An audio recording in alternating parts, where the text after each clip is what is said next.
Imagine a world where the sun rises as a pale, ghostly disk that provides no warmth. Imagine a June morning in New England where you wake up not to the sound of birds, but to a foot of blue-tinted snow burying your crops. In 1816, the atmosphere broke. Most people thought the apocalypse had arrived. They didn't know that a mountain on the other side of the world had exploded, sending a veil of ash to choke the globe.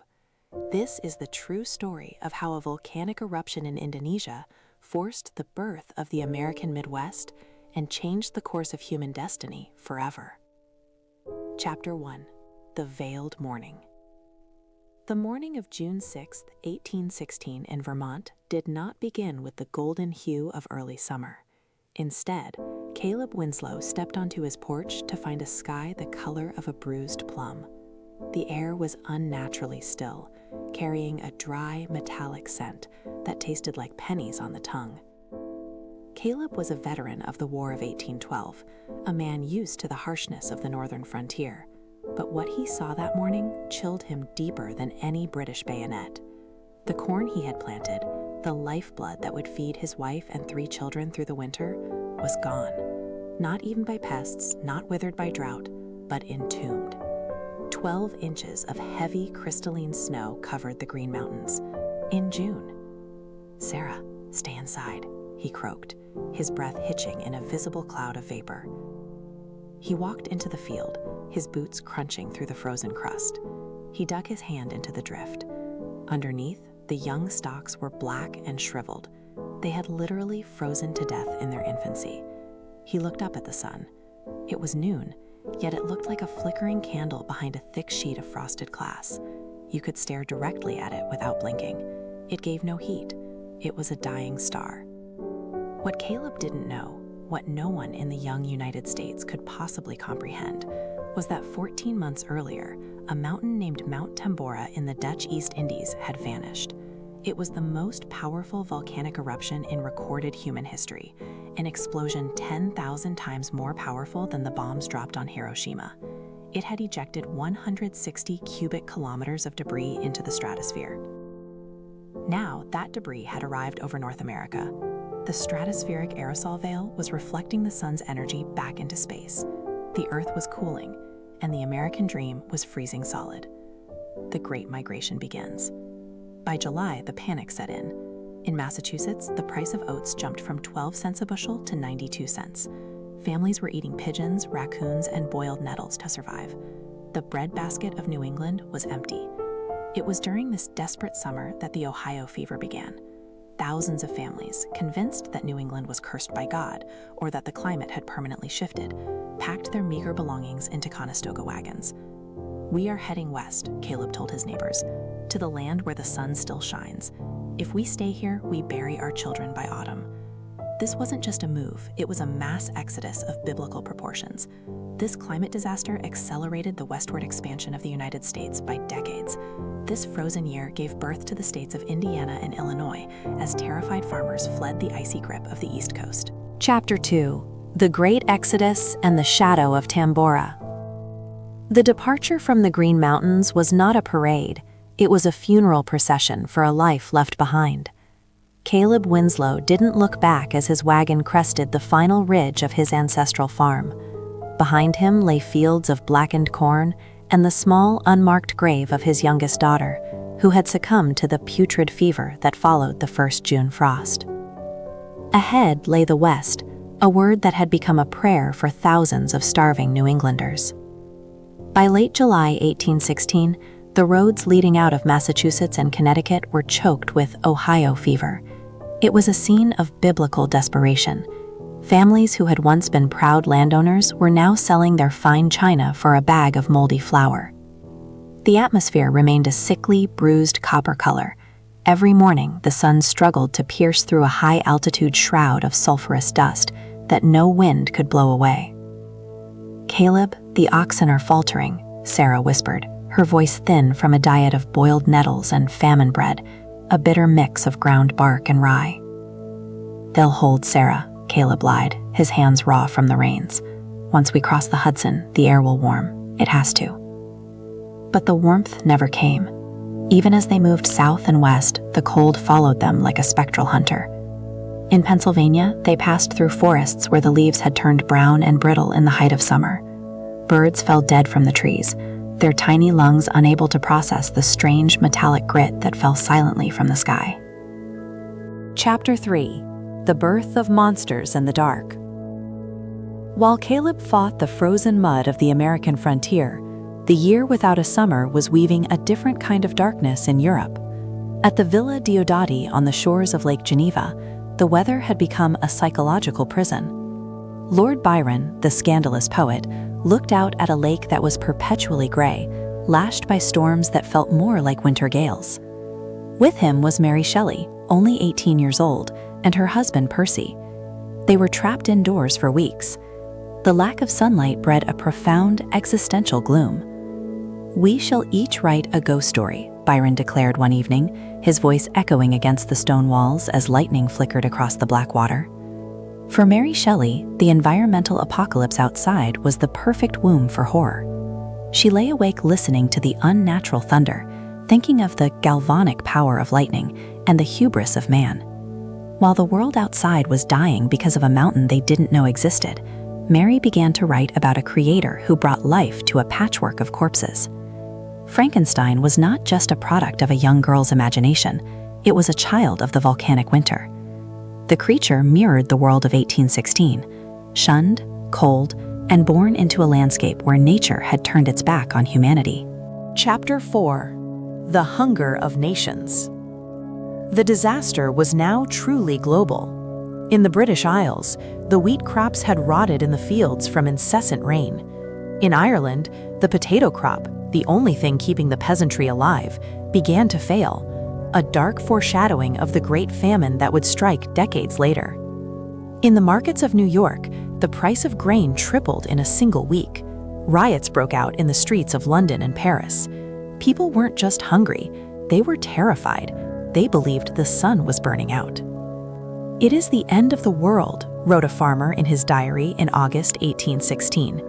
"The heavens are lead, and the earth is iron. We are waiting for a spring that will never return." Little did they know, 10,000 miles away in Indonesia, the caldera of Mount Tambora was still cooling, its massive plume of ash having traveled the entire circumference of the globe. The planet was under a veil, and the struggle for survival was only just beginning. Chapter 5: The Crossing of the Rubicon. By September 1816, Caleb Winslow's wagon reached the banks of the Ohio River. The Promised Land was within sight, but the crossing was a scene of desperation. The river, usually a life-giving artery for the frontier, was choked with debris and ice floes, an impossibility for late summer. Caleb stood by the water's edge, his boots reinforced with rags to keep the frostbite at bay. Around him, hundreds of other climate refugees from the east were huddled around meager fires. They were a ghostly army of the dispossessed. Men who had been deacons and town selectmen in New Hampshire were now begging for a handful of cornmeal. "We can't wait for the ferry, Caleb," Sarah said, her voice trembling as she clutched the thin shawl around her shoulders. "The scouts say the frost is coming back tonight. If the river freezes solid, we'll be trapped on the bank with no food." Caleb looked at his oxen. They were staggering, their breath coming in ragged, icy puffs. He had a choice: stay and risk starvation, or attempt a dangerous ford through the freezing currents. He chose the water. As the wagon plunged into the icy Ohio, the current hissed against the wood. The water was unnaturally cold, carrying the silt of 1,000 miles of erosion. Halfway across, the lead ox stumbled. For a terrifying moment, the wagon tilted, the screams of his children muffled by the roar of the river. With a strength born of pure adrenaline, Caleb jumped into the waist-deep slush, his shoulder against the wheel, screaming at the beasts to move. They made it to the southern bank, shivering and soaked, but alive. They had entered the Northwest Territory, but the warmth they had been promised was a myth. The sky in Ohio was just as bruised, the sun just as distant. Chapter 6: The Invention of the Swift Walker. While Caleb fought the American rivers, a different kind of crisis was unfolding in the Grand Duchy of Baden, Germany. The total failure of the oat and hay crops meant that horses, the engines of the 19th century, were dying by the thousands. Without horses, the mail stopped. Food could not be moved from the ports to the starving inland cities. Baron Karl von Drais, an aristocratic inventor with a mind for mechanics, watched a dead horse being dragged through the streets of Mannheim. He realized that if humanity was to survive this sunless age, it needed to decouple its mobility from the whims of nature. He went to his workshop and emerged with a contraption made of seasoned ash wood. It had 2 wheels aligned in a row, a padded saddle, and a primitive steering tiller. There were no pedals. The rider would sit astride it and walk at great speed, pushing off the ground with their feet. He called it the Laufmaschine, running machine. The public called it the dandy horse. It was the birth of the bicycle. Born out of the literal starvation of the world's livestock, this invention proved that human ingenuity shines brightest when the sun is darkest. Dreis's invention allowed people to travel twice as fast as walking without needing a single grain of oats. It was the first step toward the mechanical world we inhabit today. Chapter 7: The Bengal Mutation. As the cold intensified in the west, a silent killer was brewing in the east. The massive disruption of the global climate had caused the monsoons in India to fail, followed by unprecedented, catastrophic flooding. In the warm, stagnant waters of the Ganges Delta, the Vibrio cholerae bacteria underwent a terrifying transformation. The unusual weather patterns triggered a mutation that made the bacteria more aggressive and more resilient. This was the birth of the first cholera pandemic. It began its slow, deadly march out of Bengal, following the trade routes of the British Empire. Because the world's population was already weakened by the year without a summer, their immune systems decimated by malnutrition, the cholera found millions of easy targets. It would eventually kill millions, traveling from India to Russia, then to Europe and the Americas. The volcanic ash of Tambora hadn't just brought cold, it had unleashed a biological terror that would haunt the 19th century for decades. Chapter 8: The Sod House and the Iron Frost. By November 1816, Caleb Winslow had reached the wilderness of Indiana. The Promised Land was a graveyard of gray trees and frozen mud. With the ground already hardening like iron, there was no time to build a proper log cabin. Using a spade that he had sharpened every night by the fire, Caleb cut thick slabs of frozen earth, sod, and stacked them to create a dugout shelter against the side of a hill. Inside, the space was no larger than a horse stall. Sarah lined the walls with dried prairie grass and the remnants of their old New England quilts. "We have 3 bushels of corn and the salt pork," Caleb said, his voice hollow. "It has to last until April." The temperatures that winter were unlike anything recorded in American history. In the east, the thermometer in Yale College dropped to -26 degrees Fahrenheit. In their sod house, the family slept in a single pile, huddled together for warmth. The veil of Tambora was still thick in the stratosphere, preventing the earth from retaining even the smallest amount of daytime heat. One night, the wind howled with such ferocity that it ripped the heavy oiled cloth door from the dugout. Caleb stood in the opening, fighting the gale, and saw something that moved him to tears. The sky wasn't black. It was a shimmering, ghostly crimson, lit by the moon reflecting off the volcanic dust. It was beautiful, and it was deadly. Chapter 9: The Apotheosis of Art and Science. While Caleb fought the frost, the year without a summer was fundamentally changing how humans perceived the world. In London, the artist J.M.W. Turner spent his evenings on the banks of the Thames. The volcanic aerosols created sunsets of such vivid oranges, deep purples, and blood reds that they seemed supernatural. Turner's later style, famed for its swirling, ethereal light, was born in these ash-filled twilights. He wasn't painting an abstraction, he was painting the actual, polluted reality of the 1816 atmosphere. Meanwhile, the first true climatologists began to emerge. Though they didn't yet have the word volcano to explain the cold, physicians and naturalists began to notice a pattern. They saw that the dry fog preceded the cold. They began to track the weather across continents using the newly invented telegraph precursors and synchronized journals. The disaster was forcing humanity to think globally. For the first time, people realized that a failure of the harvest in New York was connected to the strange rains in Ireland and the red skies in London. Chapter 10: The Breaking of the Veil. As March 1817 approached, the world held its breath. If the frost returned in June for a second year, civilization in the Northern Hemisphere would face a total collapse.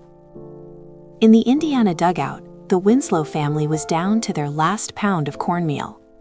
The children's ribs were visible. Their skin had taken on the translucent pallor of the starving. Caleb went out every day to hunt, but the woods were silent. The deer had migrated south or perished. The squirrels were gone. Then, on March 12th, something happened. Caleb stepped outside and felt a sensation he hadn't felt in nearly 2 years. A drop of water fell from the roof of the dugout and hit his forehead. It wasn't frozen. It was wet. The wind had shifted. The heavy, sulfurous smell that had dominated the air for 20 months was fading. The stratospheric ash was finally settling, washed out by winter snows or pulled down by gravity. For the first time since the mountain exploded in the East Indies, the sun hit the earth with its full, unshielded strength. "Sarah!" Caleb shouted, his voice cracking. "Sarah, come out! Look at the shadows!" For the first time in a year, the shadows on the snow were sharp and black, not blurred and gray. The sun was back. Chapter 11. The Legacy of the Year Without a Summer. The year without a summer did not just end, it left a permanent mark on the map of the world. The Midwest was born. Because of families like the Winslows, the states of Indiana, 1816, and Illinois, 1818, were settled much faster than planned. The cold had pushed the population west. The Erie Canal. New York realized it needed a way to move food quickly from the west to the starving east. The disaster accelerated the construction of the Erie Canal, changing American commerce forever. The end of the Old World. The famine in Europe broke the back of the old feudal systems, leading to the rise of modern democratic movements and social welfare ideas. Caleb Winslow survived. He would go on to build a farmhouse on that Indiana hill, and his grandchildren would tell the story of the 1800 and frozen to death. They would tell of the year the sun went out, and how in the darkness, humanity found a way to build a new world. Epilogue: The Sleeping Giant. In 1960, scientists drilling into the ice of Greenland found a layer of ash and sulfate dated exactly to 1816. The mystery was finally solved. The story of Caleb, Mary Shelley, and the bicycle was all connected to a single mountain in Indonesia called Tambora. It remains a reminder: we live at the mercy of the earth, and sometimes when the earth speaks, the course of human history changes in a single summer. The end. If you enjoyed this story, please make sure to subscribe to the channel, like the video, and share your thoughts in the comment section. Your feedback is truly appreciated.